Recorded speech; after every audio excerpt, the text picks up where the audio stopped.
The night sky above occupied France is alive with engines and danger.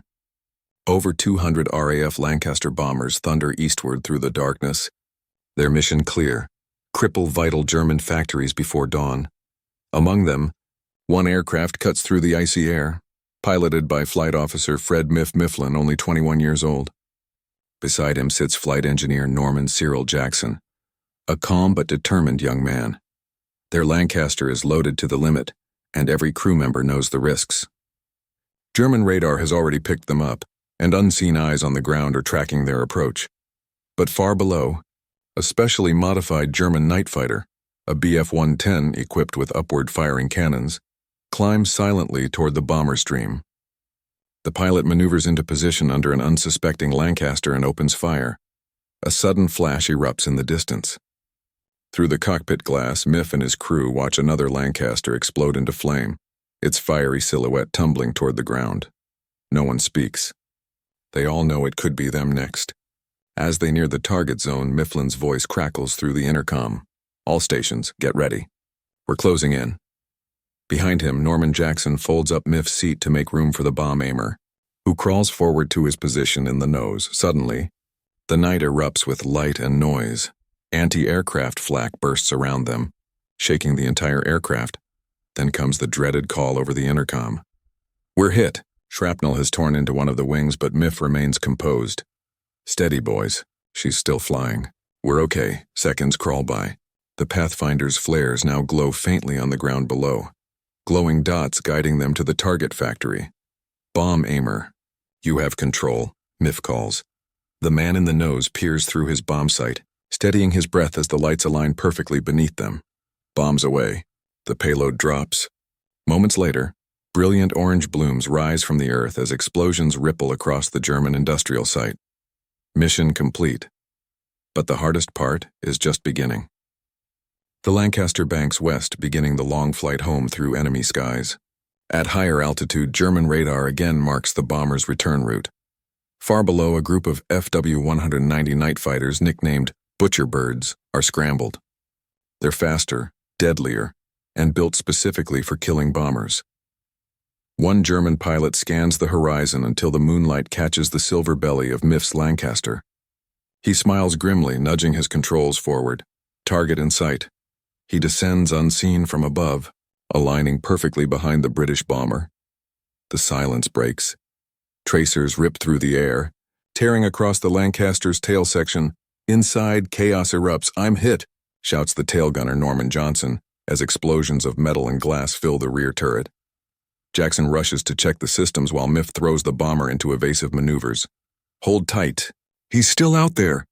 The German fighter climbs, loops, and dives again, unleashing another deadly burst that rakes the entire length of the Lancaster. Striking the right wing, flames burst outward near the engine. Jackson feels searing pain. Shrapnel from the blast has pierced his legs. He grimaces but remains focused. "We're on fire," he shouts. The interior glows orange from the burning wing. Smoke fills the cabin as Miff fights to keep control. Through the chaos, Norman Jackson realizes the wing fire is spreading fast. If it reaches the fuel tanks, the plane will disintegrate.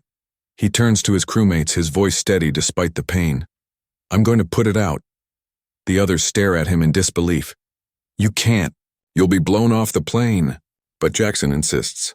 He proposes to climb outside along the wing with a fire extinguisher, while they hold his parachute lines to keep him tethered. "If I make it, drag me back in. If not, feed the chute out and let me go." The crew protest, but Jackson's mind is made up. Miff, still wrestling with the controls, gives a final nod. "Godspeed, Norman." Jackson straps on his parachute, grabs an extinguisher, and moves toward the escape hatch.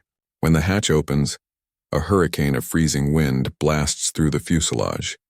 Miff reduces speed as much as possible, down to 180 miles per hour. But at 18,000 feet, it's still near suicidal. Jackson lowers himself out into the roaring darkness. Outside, the cold bites instantly. The wind tears at Jackson's clothes, and his body shakes violently from the force. He grips an escape axe, driving its blade into the aircraft's metal skin to anchor himself. Inch by inch, he crawls outward, clinging to the fuselage. The burning engine glows ahead, a beacon in the void. With incredible effort, Jackson hauls himself toward the fire, one hand gripping the axe, the other clutching the extinguisher. His gloves begin to smoke from the heat radiating off the wing. But he doesn't stop. Reaching the flames, he jams the nozzle into a cannon hole and unleashes the white powder inside. Miraculously, the fire starts to fade. Inside the bomber, the crew cheer. He's doing it. He's putting it out. Jackson keeps spraying until the last ember dies. Against all odds, he saved the plane. For a moment, hope fills his heart. Maybe, just maybe, he'll live to see his newborn son. His wife had given birth only hours before the mission. But above them, fate watches silently. The same W190 circles back, the German pilot having spotted the sudden extinguishing of the fire. He lines up again and presses the trigger. Gunfire rips through the night, striking Jackson across the shoulder and leg. He screams but holds on, until one round pierces the fuel tank beneath him. A massive fireball erupts across the wing, engulfing him in flame. Inside, the crew feel a violent jolt as Jackson's body is torn away, his parachute snapping taut behind him. "He's gone," someone cries. The parachute is sucked out, ignites, and vanishes into the darkness below. The Lancaster, too, is in dire condition. It's losing altitude fast, engines failing one by one. Miff steadies his hands on the yoke. "We're going down. Prepare to bail out." The remaining crew scramble to escape. "Miff, Johnson won't make the jump," shouts one of them. The tail gunner's wounds are too severe. Miff hesitates, torn between duty and friendship. "Understood. Everyone else, jump." One by one, the surviving men leap into the dark sky, their parachutes opening like pale flowers beneath the moonlight. Now only Miff and Johnson remain. Miff turns to his injured friend. "I'm not leaving you. We'll put her down together."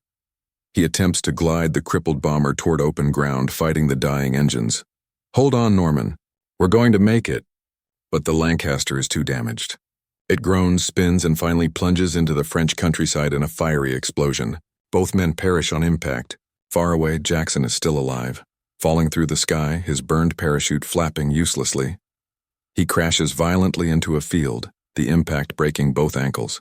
His body smokes, his uniform scorched, but somehow his heart still beats. He groans in agony, trying to move. His hands are burned to the bone. His shoulder bleeds from the gunshot wound. Through the haze, he spots a faint light. A farmhouse. Crawling on his elbows and knees, he drags himself forward inch by inch until he reaches the building. Then everything fades to black. Hours later, local villagers, or perhaps German soldiers, find him unconscious near the farmhouse. He's taken to a German field hospital, then transferred to a POW camp equipped with a medical ward run by captured Allied doctors. Despite his horrific injuries, burns, fractures, bullet wounds, Norman Jackson miraculously survives. Months pass before he can even walk again. He learns that 5 members of his crew had also survived, captured after parachuting to safety. They remain in the same camp until liberation in 1945. When the war ends, Norman finally returns home to England. There, for the first time, he meets his son, born the very night he climbed out onto the wing of a burning aircraft. His bravery astonishes everyone who hears the story, though Jackson himself remains humble. Later that year, the Royal Air Force awards him the Victoria Cross, the highest military honor for valor in the face of the enemy. When he's told of the award, Jackson simply laughs and says, "What the hell for?" To him, he had only done what needed to be done. Nothing more, nothing less.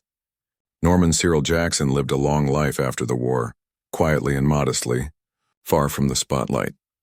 He passed away peacefully on March 26, 1994, aged 74. His courage remains one of the most extraordinary acts in the history of aerial warfare. A man who, in the middle of combat, stepped outside a flying bomber at 18,000 feet to save his crew. At night, it took everything to complete a mission. But remember, while the British bombers flew under the cover of darkness, the Americans were doing the same thing, in broad daylight.